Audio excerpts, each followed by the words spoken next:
guys, at alam niyo mga mima, at tayo ay kagigising lang natin guys. At marami talagang nagtatanong sa palengke man o kahit saan lugar na bago ko lang na-meet, bago ko lang kilala ay ano ba daw ang nilalagay ko sa aking muka guys.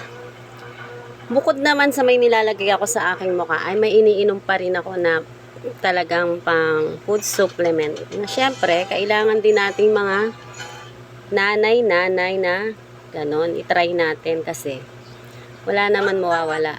At syempre magsisipag din tayo para may mga pambili-bili din tayo sa mga pangangailangan ng ating skin, ng ating sarili. Guys, alam niyo ba na hindi lang naman lagi tayong puro trabaho sa ating bahay. Hindi lang laba, hindi lang luto.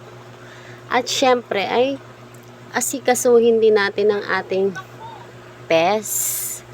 Kung yan ba ay mga mayroon ng malesma, may mga tigyawat na ba, may mga dead skin na ba. Kasi minsan ay yan din ang ating puhunan para tayo ay kumita rin ng pera.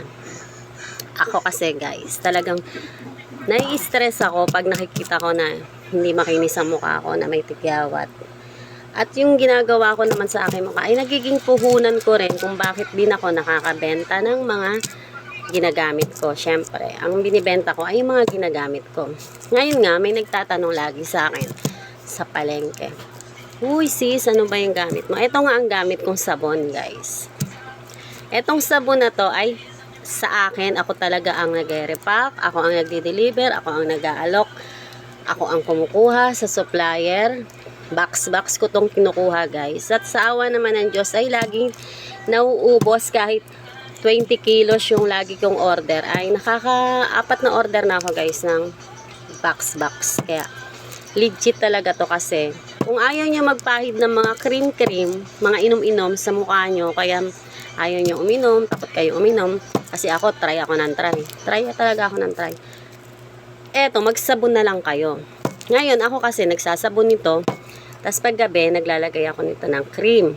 Ngayon, syempre, sa umaga, paglalabas tayo, magsa-sunblock din naman tayo, kasi ang sunblock ay nakakaharang siya para hindi masunog ang ating muka.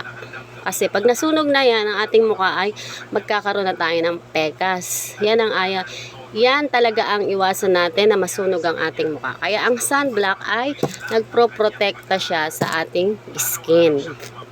Ngayon, yun lang naman ang aking ginagamit. Talagang nagsa-sunblock ako bago ako lumabas.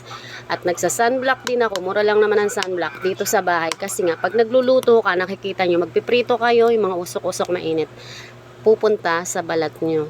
Kaya, mamumula yan hanggang maging pekas. Kaya guys, ingatan din natin ang ating sarili, ang ating mukha. Kasi, yan din ang ating puhunan para tayo ay magkapera. Kasi guys, hindi ako natatakot mag-try ng kung ano-ano para sa ikasasaya at ikakikinis ng aking mukha.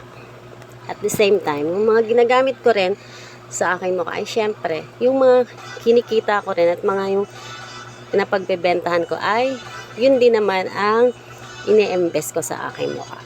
Hindi na ako yung kesyo, yung sahod ng asawa ko, gamitin ko, ganun, hindi.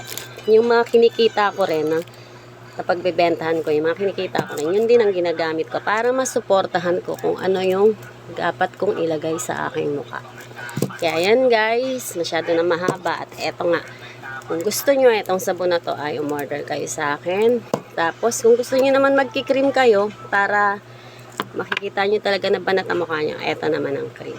Kaya guys, click the yellow basket. Bye!